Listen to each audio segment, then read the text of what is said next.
dar labai viena gera tema. Kaip manote, kodėl verslininkai neturi ir neuždirba norimo rezultato? Dėl to, kad dirba su netikusiom reklamos kompanijom ir bendradarbiauja su visiškai nevykėlių kompanijom, kurios teikia verslo mokymus ir verslo konsultacijas. Nei viena gera kompanija, kuri teikia reklamos paslaugas iš kliento, neturi imti pinigų, kol neatlieka savo darbo. Kada tokių pilna šarlatanų kompanijų prisikūrė rinkoje, taip verslininkai ir neuždirba pinigų. Pasižiūrėkite, kiek aplinkui yra kompanijų, kurios kuria internetinius tinklalapius, tokius projektus. Ką gali gera kompanija sukurti, neturėdama gerų marketingo specialistų? Ką reiškia gerų marketingo specialistų? Reiškia tai, kad prieš kurdami tinklapį, prieš kurdama kompanija tinklapį klientui, turi išanalizuoti ir pasikrauti jo verslą, įsigilinti jo parduodamą paslaugą ir produktą. O ką daro kompanijos? Jos klausia kliento, o koks jūsų biudžetas? Joms tiesiog įdomu yra, koks klientas atėjo ir kiek jie uždirbs iš tokio, atsiprašant, lochelio. Ir sukuria tinklapį pagal šabloną arba per vieną vakarą atsisėdė, surašo bet ką tenai, kas papuolė iš tos, jeigu veža automobilius, sukūrė tinklapį, kuris veža automobilius, surašė, kai iš visos Lietuvos ir taip toliau. Ir nesigilina, ko reikia klientui. Visiškai nesistengia pasikrauti jų parduodamą paslaugą ar prekę. Suprantat? Tu įsineš tą telefoną. Aš įrašinėju dabar. Lygiai analogiškai su verslo mokytojais. Ką gali patarti verslo mokytojas ar kompanija teikianti verslo konsultacijas, kuri už nugaros neturi verslo? Tokios kompanijos ir tokie mokytojai mina verslininkams ant žaizdų, sukelia emocijas ir viskas, sako, mes žinome būdą, kaip išspręsti. Susimokėkit ir viskas, duosim patarimą. Ar tas patarimas veiks, jiems neįdomu visiškai. Jiems svarbiausia, kad jiems klientas moka. O ar tokia kompanija sutiktų pakonsultuoti nemokamai ir kada klientas gaus pelną, iš to sumokės klientas? Nė viena nesutiks, dėl to, kad jie neturi kompetencijos pakonsultuoti. Lygiai tas pats su reklamos kompanijom. Aš nuo 17 metų vykstau ne vienoje srityje ir ne vieną paslaugą teikiu ir ne vieną produktą esu pardavęs ir parduodu ir žinau, ką sakau. Ir verslas nuo nulio projektą būtent dėl to ir sukūriau prieš beveik 3 metus tam, kad jaunimą visų pirma mokyti verslo, nes jaunimas yra visos valstybės ateitis. Tie seniai, kurie iki 21 baigia aukštąją ar 24 metų ir įkūrė kažkokį tai uabą, karūną ant galvos užsidėjo ir jau galvoja, kad yra, atsiprašant, achujienį gyvenime, prisikabinę titulų ir leidžia savo toliau gyvenime iki mirties degraduoti, tai čia nėra ateitis. Jie vyksta procesas, parduoda, kažkiek daugiau uždirba, mažiau ir taip toliau, bet nėra taip, kad būtų kardinalūs pasikeitimai pats žmogaus gyvenime arba jo įmonėje. Taip nėra. O jaunimas, jie yra atviri naujai informacijai. Jie nori geresnės mašinos, jie nori namo, jie nori gyventi kaip užsieniečiai, vienas nori kaip prisižiūrėjęs, kaip reperis kažkur tai užsienė šikna kraipa auksais ant grandinėlių, apsikabinęs ant kaklo ir taip toliau. Nesmė, jaunimas nori visko. Vat.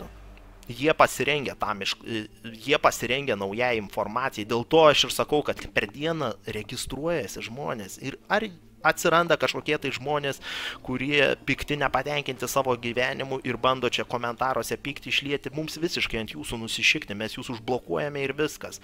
Ir aš dabar papasakosiu apie verslas nuo nulio. Mes per 2 metus įgijome beveik 3000 klientų. Nuo kiekvieno kliento mes praktiškai uždirbojame beveik po 1000 eurų, iš kitų ir daugiau. Va, galit pasikalkuliuoti, kiek mes uždirbome. O dabar, jeigu pažiūrėsime į netolimą ateitį, mes šitą webinarą, ar išdrįsi būti pats savo bosas, organizuojame ne pirmą kartą. Ir jis kainavo daug daugiau, prieš tai žino visi mokiniai, kurie dalyvavo. O kodėl dabar už 4 eurus mes padarėme? Mes atliekame tyrimą, bet aš matau pagal situaciją, kad mūsų tyrimas ir mano ką aš numaniau, pasiteisins. Dėl to, kad Mano tikslas yra surengti webinarą ar net gyvą renginį ir surinkti beveik 20 000 žmonių. Vieni bus verslininkai, kiti norintis būti pradėti verslą. Ir ką tai reiškia? Tai reiškia, kad tokie žmonės atėję už 4 eurus į mūsų būtent renginį, ar ne? Ar tai bus webinaras ar gyvas renginys, paaiškės neužilgo.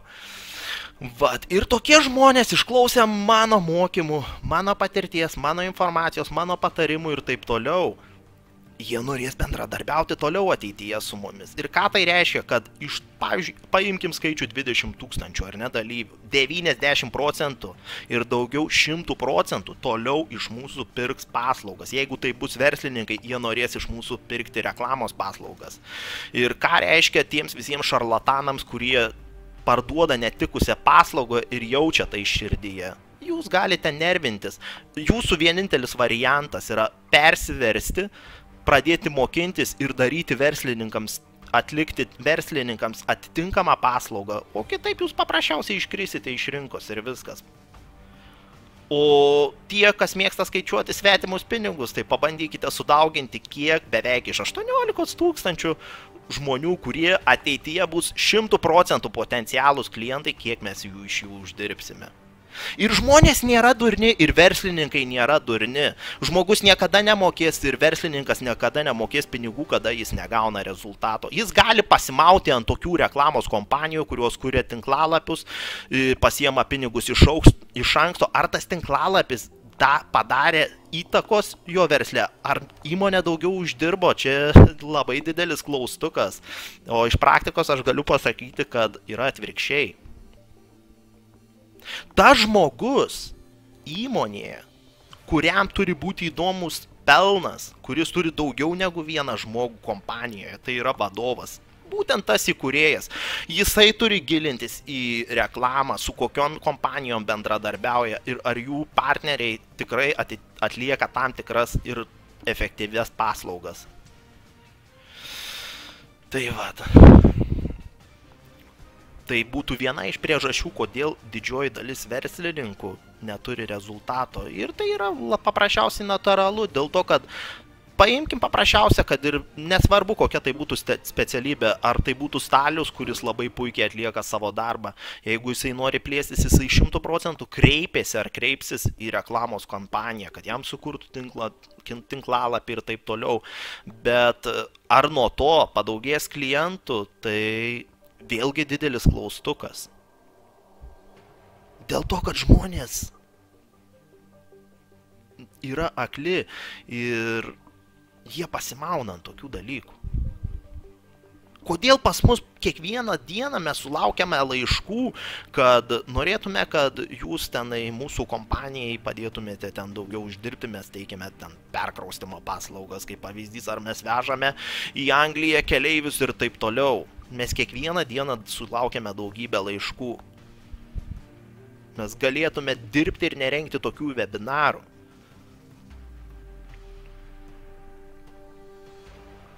Bet tokių webinarų tikslas visų tų mokymų yra esmė, kad didelė dalis jaunimo yra, kurie nori užsiimti verslu.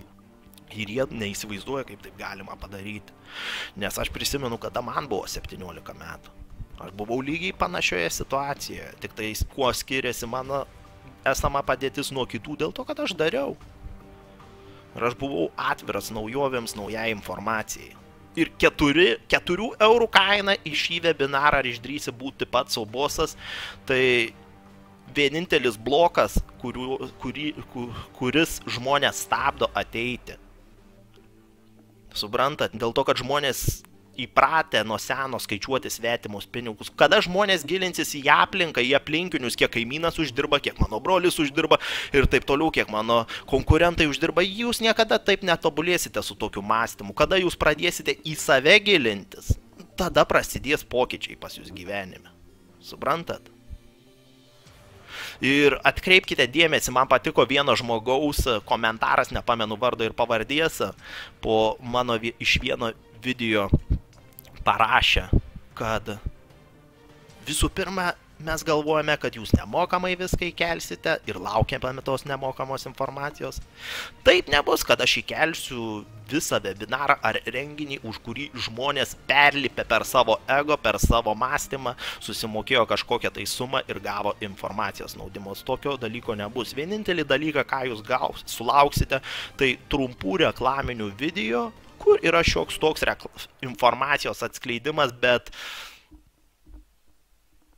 kurį galima pritaikyti versle, kurį galima pritaikyti gyvenime, kad turėtumėte kažkokį tai geresnį rezultatą. Ir dar ką tas žmogus savo komentare parašė, kad mums taip atrodo, kad jūs kraunatės turtus. Taip, mes uždirbame. Parodykite nors vieną įstaigą, kuri dirba, atsiprašant, iš idėjos. Kiekviena įstaiga uždirba. Visiškai. Dėl to, kad tokiam pasaulyje gyvena materialiam. Nėra tokios įstaigos, kuri dirbtų už dyką. Tai yra natūralu. Žmogus įdeda darbą, dūšę, žinią, savo patirtį ir taip toliau, jis automatiškai turi gauti rezultatą. O tokie, kurie svetimus pinigus skaičiuoja, jie pasilieka prie suskilusios geldos ir taip ir toliau. Ir tai yra logiška dėl to, kad aš nuo 17 metų ir man dabar beveik 29 metai bus gegužės mėnesį. Ir yra logiška, kad aš turėčiau tiek uždirbti, dėl to, kad aš kiekvieną dieną nuo ryto iki vakaro užsiminėjau verslus, skaičiau knygas, vaikščiau į seminarus, žiūrėjau ir dalyvavau įvairiausiose mokymuose ir taip toliau. Tai yra logiška, kad aš tiek turėčiau uždirbti. Ar turėtų būti...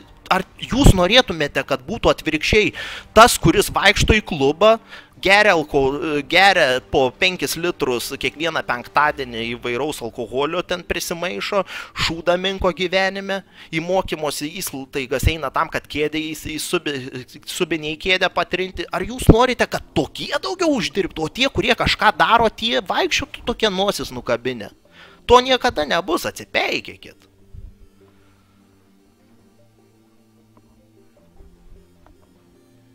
Tai va, kas turi ausis, išgirdo ir suprato, ką norėjau pasakyti, tai siūlau registruotis į webinarą, ar išdrįsi būti pats savo bosas, ateiti, išklausyti stiprios informacijos, nes 100% bus taip, kaip aš sakau, jeigu tik darysite ir klausysitės.